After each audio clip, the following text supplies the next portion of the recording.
इधर हिमाचल प्रदेश में भले ही कांग्रेस ने एक बार फिर सरकार गिरने से बचा लिया हो, लेकिन हिमाचल में संकट एक बार फिर सरकार पर मंडराने लग गया है।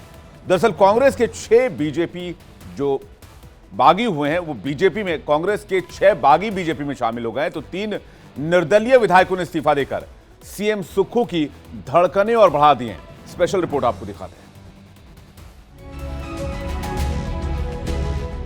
लोकसभा चुनाव से पहले हिमाचल में एक बार फिर खेला होने की संभावना बन रही है। 27 फरवरी को राज्यसभा चुनाव के दौरान क्रॉस वोटिंग के बाद से उठा सियासी तूफान थमने का नाम नहीं ले रहा। राज्यसभा सीट पर हुए चुनाव में बीजेपी के पक्ष में वोट करने वाले कांग्रेस के सभी 6 बागी नेता बीजेपी में शामिल हो गए।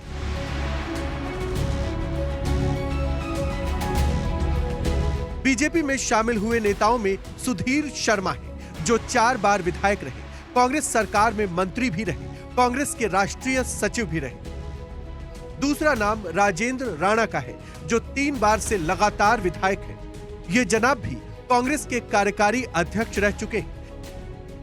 रवि ठाकुर 3 बार के विधायक, इंद्रदत्त लखनपाल, देवेंद्र भुट्टो बंगाना से पहली बार विधायक बने हैं और चैतन्य शर्मा हिमाचल में सबसे युवा विधायक हैं।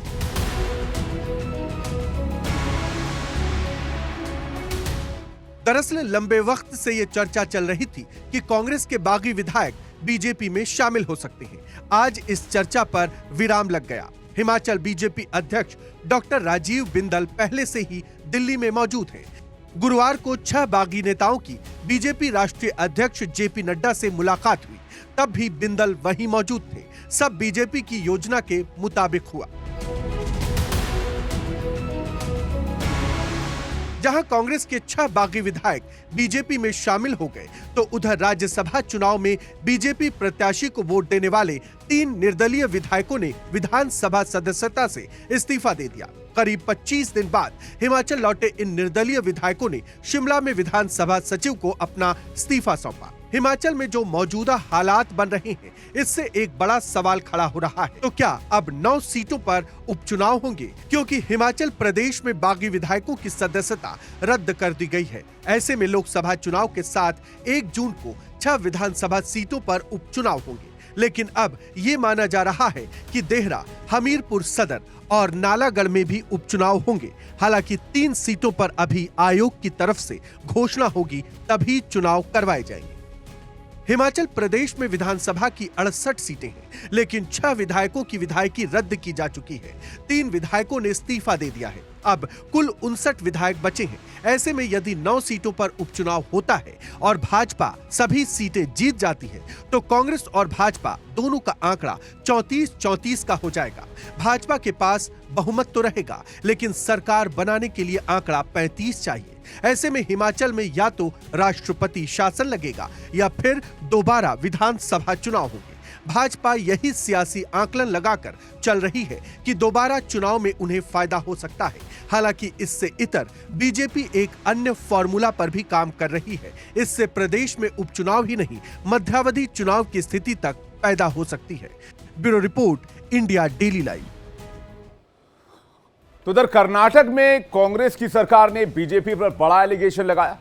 कांग्रेस ने कहा कि बीजेपी कांग्रेस की सरकार को गिराना चाहती है। बीजेपी ने भी कहा कि कांग्रेस फूट है और सरकार गिरनी तय है। तो क्या वाकई कांग्रेस की सरकार पर कर्नाटक में कोई खतरा है? एक रिपोर्ट देखते हैं।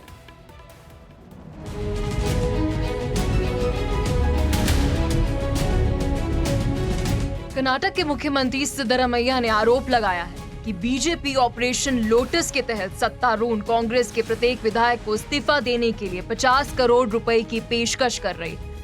उन्होंने आरोप लगाया है कि विधायकों के इस्तीफे के बाद होने वाले उपचुनावों में बीजेपी उन्हें पैसे देने का भी वादा कर रही है। कर्नाटक के मुख्यमंत्री सिद्धरामैया ने बीजेपी पर आगे आरोप लगाते हुए कहा कि आयकर विभाग ऐसे किसी भी व्यक्ति पर छापेमारी नहीं कर रहा है जिसका संबंध बीजेपी से। उन्होंने बीजेपी को भ्रष्टाचार का पितामह बताया। 50 ಕೋಟಿ ಆಫರ್ ಮಾಡ್ತಾರೆ ನಮಗೆ ಬೇಜಾರು. ರಾಜೀನಾಮೆ ಕೊಡಿ, ಚುನಾವಣೆಯನ್ನು ನಾವೇ ಮಾಡ್ಕೊಡ್ತೀವಿ, ರಾಜೀನಾಮೆ ಕೊಡಿ, 50 ಕೋಟಿ ತಗೊಳ್ಳಿ, ರಾಜೀನಾಮೆ ಕೊಟ್ಬಿಟ್ರಿ, ಆಮೇಲೆ ಚುನಾವಣೆ ಖರ್ಚಿಲ್ಲ ನಾವೇ ಕೇಳ್ತೀವಿ. ಯಾವ ದುಡ್ಡು ಇದು? ಕಪ್ಪಣ ಅಲ್ವಾ? ಲಂಚದ ಹಣ ಅಲ್ವಾ? ಈಗ ಬಿಜೆಪಿಯವರು ಪ್ರಜಾಪ್ರಭುತ್ವದ ಎಲ್ಲ ಮೌಲ್ಯಗಳನ್ನೆಲ್ಲ ನಾಶ ಮಾಡ್ತಾ ಇದ್ದಾರೆ. कर्नाटक के मुख्यमंत्री का कहना है कि बीजेपी पहले ही यहां पर ऑपरेशन लोटस चलाने की कोशिश कर चुकी है। ऑपरेशन लोटस को लेकर हर समय विवाद रहता है। कांग्रेस की सरकार जहां भी रहती है वो बार बार बीजेपी पर ऑपरेशन लोटस का आरोप लगाती रहती है। Bureau report, India daily live. वहीं बिहार से भी बड़ी सियासी खबर है। बिहार में लोकसभा चुनाव के लिए सीट शेयरिंग पर इंडी गठबंधन अब तक कोई फैसला नहीं ले पाया, लेकिन आरजेडी अपने उम्मीदवारों को सिंबल देना शुरू कर चुकी है। बिहार में इंडी गठबंधन में सब कुछ ठीक नहीं चल रहा है। चुनाव की तारीखों का ऐलान हो गया, लेकिन यहां पर गठबंधन में सीट बंटवारे को लेकर अभी बात अटकी हुई है। इसी बीच आरजेडी सुप्रीमो लालू यादव ने लोकसभा चुनाव लड़ने वाले प्रत्याशियों को सिंबल देना शुरू कर दिया है। बताया जा रहा है कि लालू यादव इस बार अपनी 2 बेटियों मीसा भारती और रोहिणी आचार्य दोनों को लोकसभा चुनाव लड़वा सकते हैं। मीसा भारती पहले से राजनीति में है और आरजेडी की तरफ से राज्यसभा सांसद भी रही हैं। लालू यादव उन्हें राजधानी पटना के पाटलिपुत्र लोकसभा सीट से चुनाव मैदान में उतार सकते हैं। मीसा भारती पहले भी 2 बार इस सीट से चुनाव लड़ चुकी है, लेकिन दोनों बार मीसा को हार का सामना करना पड़ा है। वहीं लालू प्रसाद की सिंगापुर में रहने वाली बेटी रोहिणी आचार्य सारण लोकसभा सीट से चुनाव मैदान में उतर सकती है। सारण लालू यादव की कर्मभूमि रही है। लालू पहली बार सारण से भी चुनाव जीत कर आए थे। आपको बता दें कि रोहिणी आचार्य भले ही राजनीति में नहीं है, लेकिन राजनीतिक मामलों पर सोशल मीडिया पर मुखर रहती है।